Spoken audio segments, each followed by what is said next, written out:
192석이에요. 네. 범야권. 엄청난 거 아닙니까? 200석이 못 돼서 아쉽다. 네. 이런 말들도 있는데 이 범야권 192석의 의미는 어디에 있다고 마이너스 8.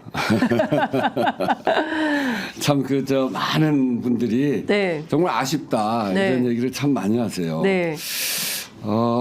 근데 이제 이게 192석이라고 하는 거는 우리가 법은 다 통과시킬 수 있지만 거부권은 막을 수 없는 거잖아요. 그렇죠.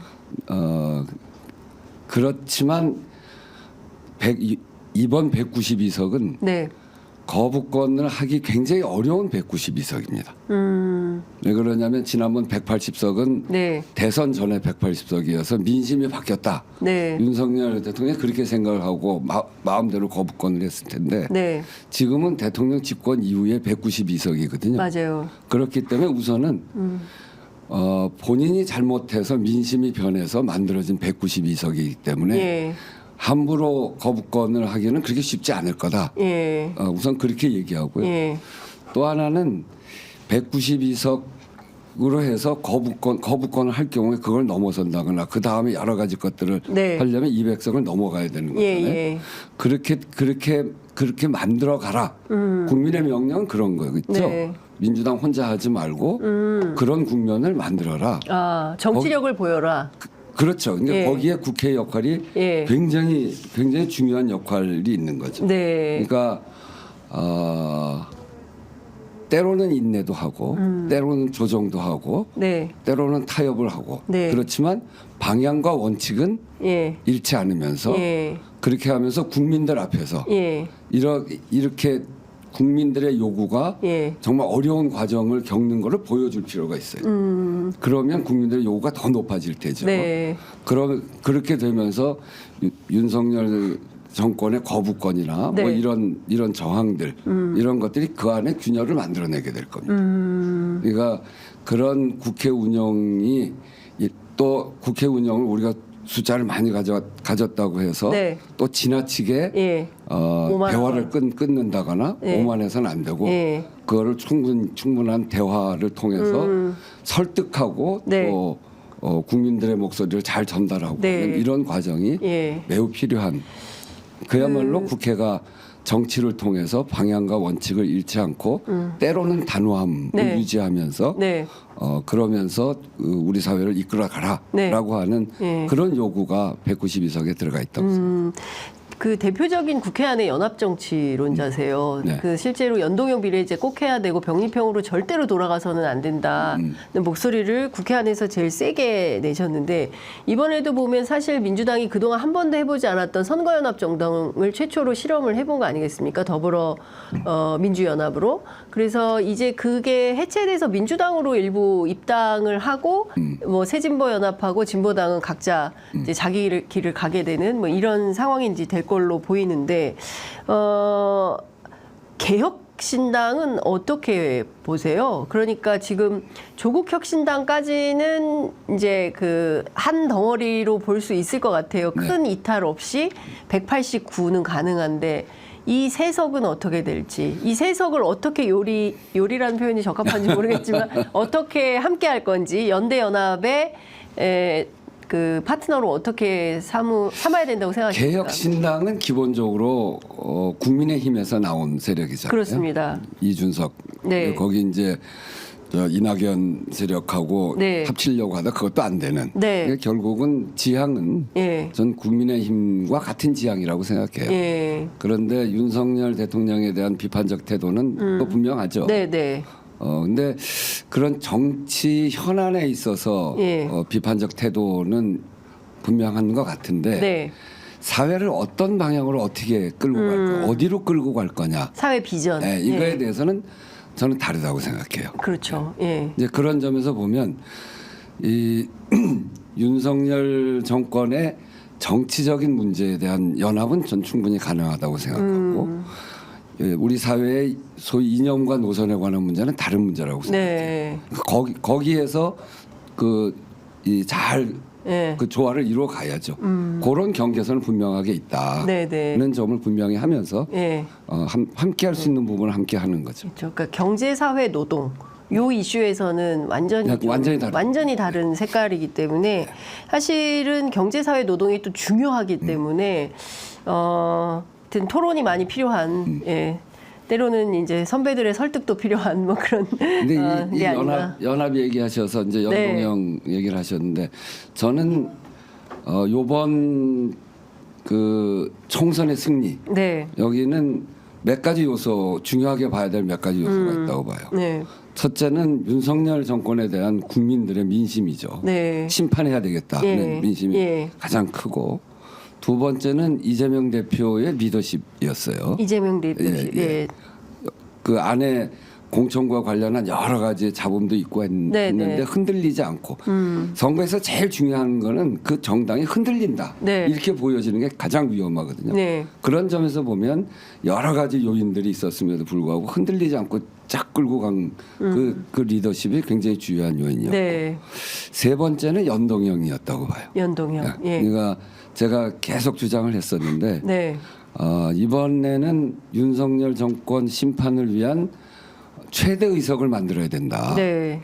최대 의석을 만들려면 비례 정당에 있어서는 일정하게 양보를 네. 해서 소수 정당을 포함시키고 그리고 지역구에서는 1대1 구도를 만들자. 네. 거기 이제 당선 가능한 야당이 나가야 되니까 네. 그건 민주당 중심으로 꾸리고 그래서 지역구 정당과 비례 정당의 역할 분담. 네. 지역구는 1대1 구도. 예. 이렇게 만들어야 소위 윤석열 정권을 심판할 수 있는 그런 민주대연합 구도가 만들어진다. 네. 이렇게 그렇게 주장을 하면서 이제 연동형을 주장한 거거든요. 예. 결국은 그렇게 됐죠. 맞아요. 우리가 5% 이내에 5% 이내에 승부가 난 게 38군데인가 그래요. 38군데. 네, 근데 예. 우리가 22군데인가 예. 21곳, 예. 21곳에서 이겼어요.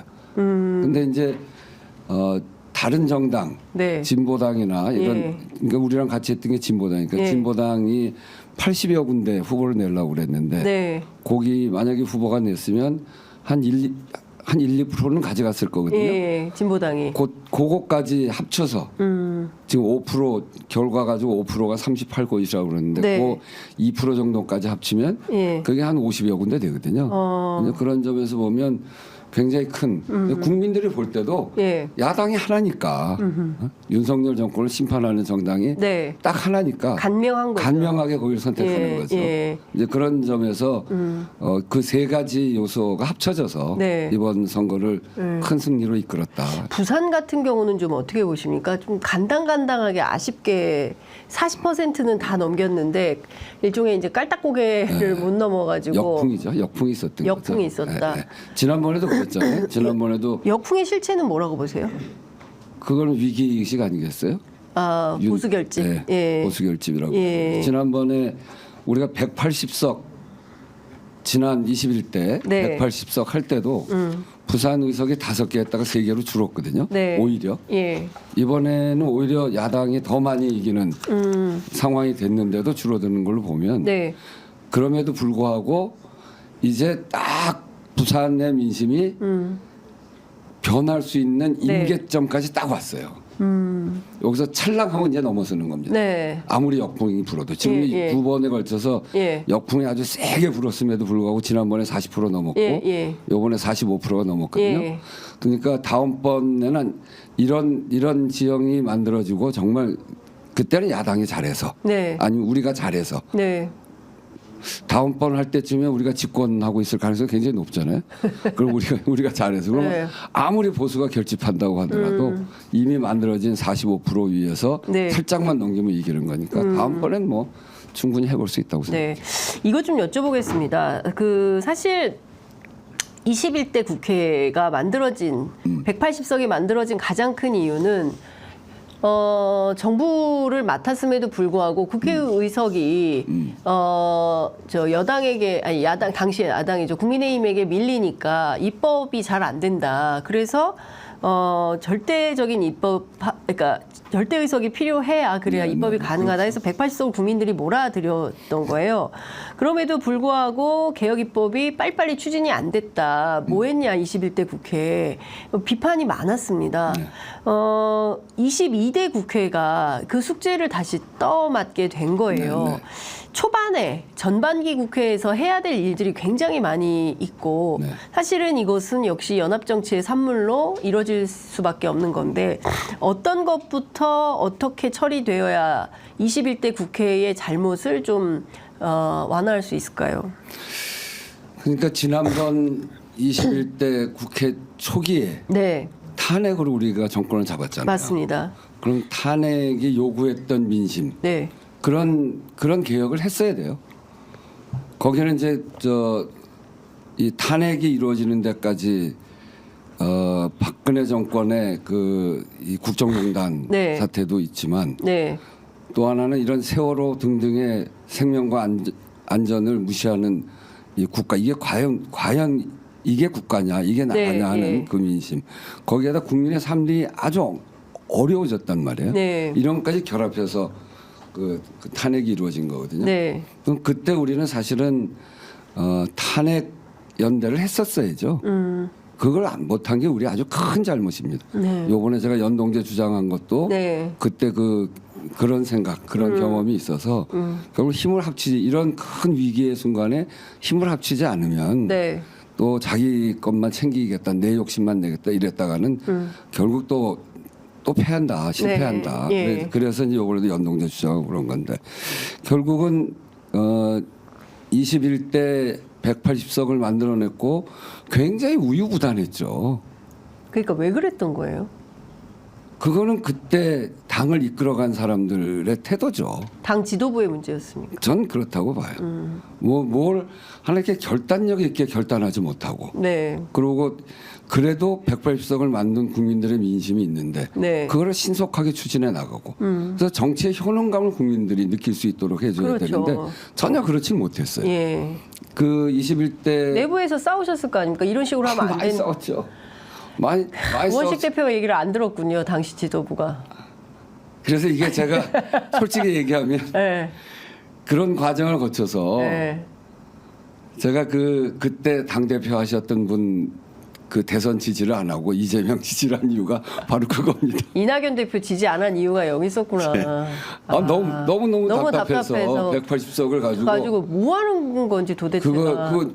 그땐 또 우리 정부잖아요. 거부권을 할 필요도 없고. 아니 문재인 정부였으면 방송법, 그다음에 노조법, 다 했어야죠. 싹 다 통과됐어요. 아니 그러니까 제가 정권 뺏기고 네. 한 얘기가 있어요. 네. 뭐냐면 내가 다시 을지로위원회 네. 이런 걸 통해서 예. 노조법 2, 3조도 하자고 그러고 예.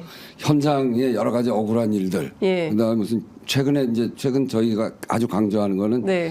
각 약자들의 교섭권이거든요. 예, 교섭권. 대기업에 대한 중소기업 교섭권, 네. 가맹점주에 대한 가맹점 본사에 대한 가맹점주 점주. 교섭권, 예. 또 대리점 본사에 대한 예. 대리점 교섭권, 플랫폼에 대한 플랫폼 안에 가입 그 점주들의 교섭권 예. 이런 예. 교섭권 예. 5대 교섭권을 얘기하는데 거기에 이제 노조법 2, 3조도 교섭권이에요. 예. 그걸 강조하는데 그거 할 때마다 내가 정말 부끄럽다. 우리 정권에서 다 할 수 있었던 건데 우리 정권에서 하나도 못하고 정권이 바뀌고 잘 안 되는 정권에 되고 다시 하라고 하니 우리가 얼마나 부끄럽고 한심하냐. 현장에 갈 때마다 발목이 콱콱 잡힌다.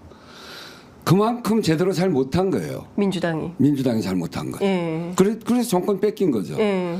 코로나를 거치면서 코로나 때 보였던 이 정치 또 국가의 효능감 때문에 네. 180석이 됐어요. 예. 그리고 그 전에 저쪽이 하도 발목 잡아서 제가 첫 해 원내대표 할 때 예. 얼마나 고통스럽게 정부를 구성해 갔습니까?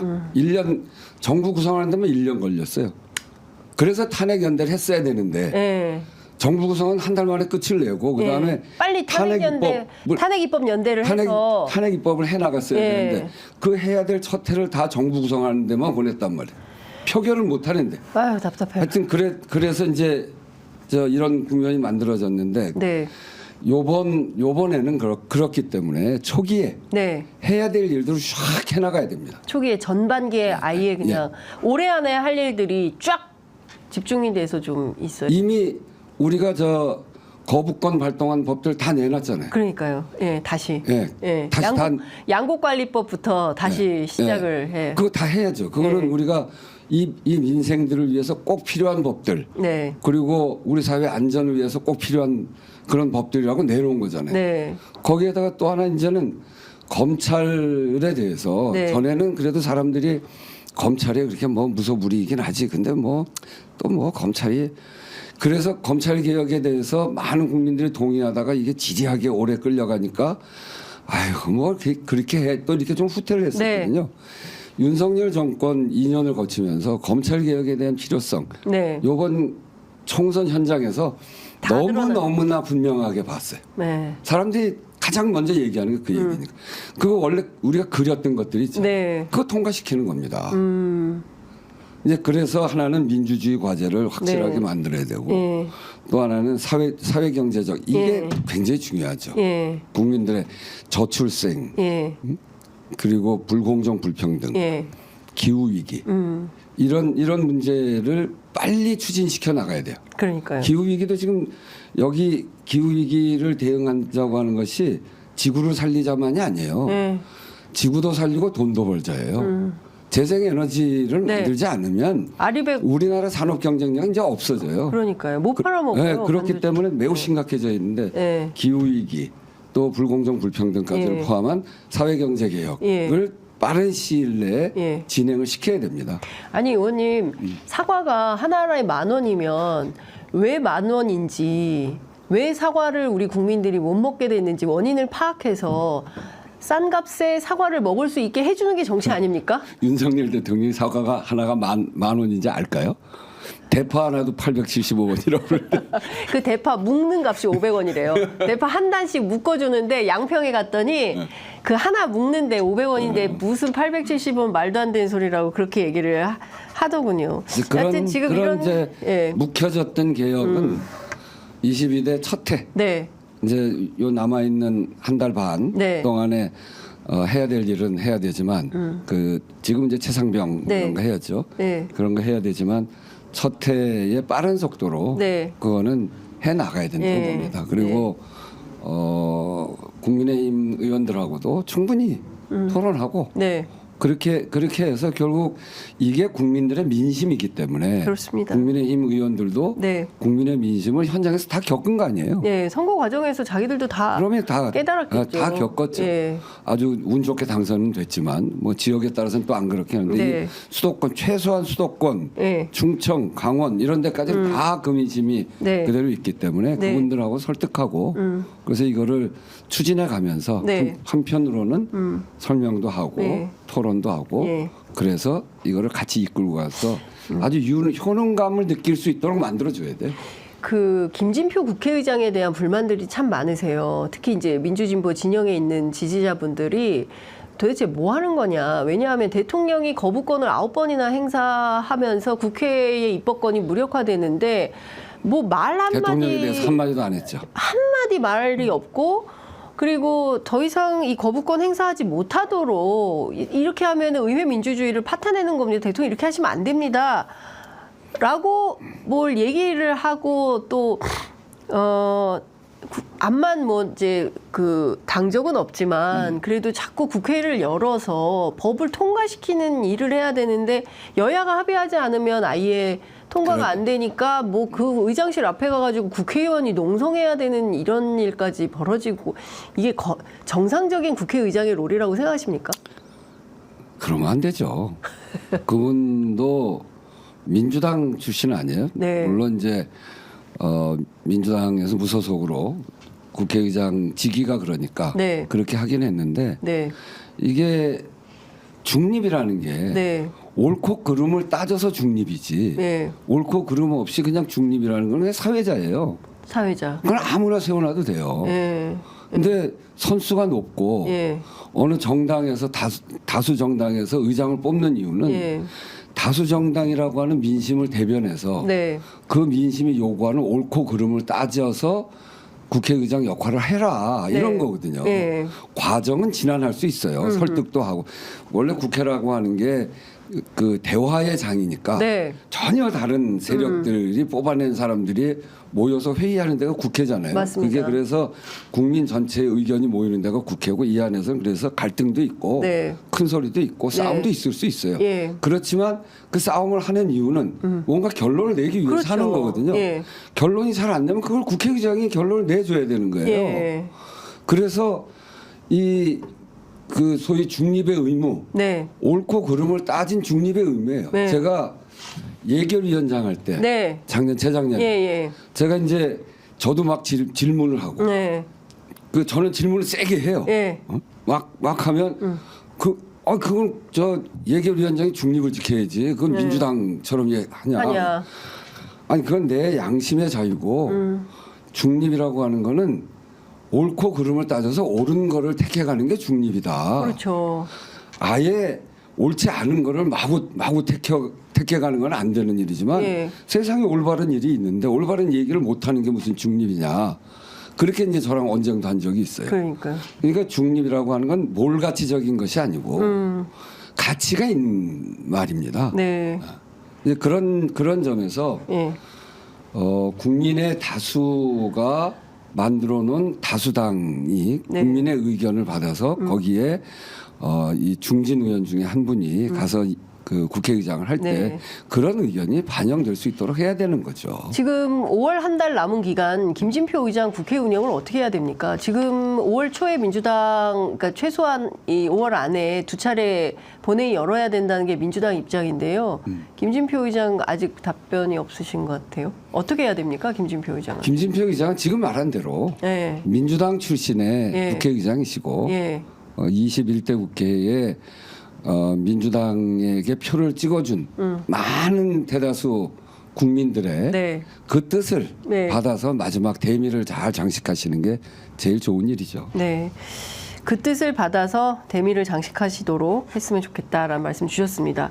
근데 중요한 거는 이제 이 요번에 일을 해 가는 데 있어서 네. 검찰 독재, 이게 네. 민주주의 과제에 있어서 의회 중심으로 이 민주주의를 회복해야 된다라고 하는 단호함도 필요하고요. 네. 그리고 또는 민생 회복 이 문제에 있어서는 이 문제를 유능하게 해결해 나갈 수 있는 현명함이 있어야 되고 네. 그래서 문무를 겸장해야 되고요. 네. 그리고 이게 이제 이론이 막 생기기 때문에 여기에서 이 독선적으로 밀고 나가면 이게 국회가 그야말로 정쟁의 장이 됩니다. 국회가 뭘 예. 결정하기 굉장히 어려워지고 독선적인 장이 되면 안 되고. 그렇게 되면 예. 경청과 대화를 통해서 예. 방향과 원칙을 관철해 나가는 예. 그런 국회가 돼야 되죠. 예. 독선적인 장은 안 되고 경청과 대화 통해서 방향을 정하는 그런 국회가 돼야 된다라는 말씀 좀 주셨습니다. 방향과 원칙을 잃지 방향과 않고 원칙 잃지 않고. 예. 방향과 원칙을 잃지 않고 네. 경청과 대화를 통해서 그리고 중재를 통한 네. 그런 국회가 돼야 된다. 알겠습니다. 사실 많은 국민들께서 특히 이제 그 백낙정 교수님도 그런 말씀하십니다. 2기 촛불 정부를 구성해야 된다. 그러니까 1기 촛불 정부를 넘어서 일종의 윤석열 정부라는 변칙을 겪고 새로운 2기 촛불 정부로 나아가기 위한 준비를 민주당이 좀 적극적으로 해야 되는 거 아니냐라는 얘기를 이제 하셨는데요. 실제 민주당 안에서 뭐 어떤 준비가 좀 되고 있습니까? 이제 우리가